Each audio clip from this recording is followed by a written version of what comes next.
мынау ит мышыққа тудырмайтын вариант бар деп бір өнім шығарғанбыз. Сөйтіп мына машығымды түсіріп қойсам, бұл еркек қой деп қояла. Шынымен еркек, просто контент үшін түсіргеніміз ғой. Жаңағыдай сондай өнім бар.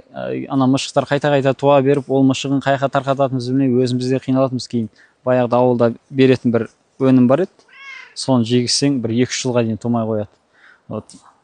Сондай вариант бар. Жалпы халық емінде көптеген өнімдер бар ғой.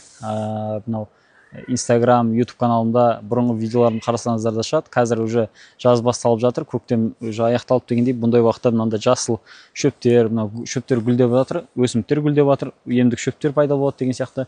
Гүлдегеннен кейін барып көбісін қолдануға болады да. Сондықтан алдағы уақытта өте көп видеолар сала бастаймыз. Камера маған.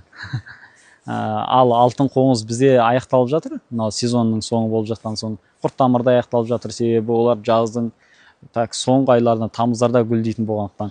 Сондықтан осы кезде бар кезде алып қалыңыздар. Профильдегі номерде хабарласып, WhatsApp-қа жазып дегендей.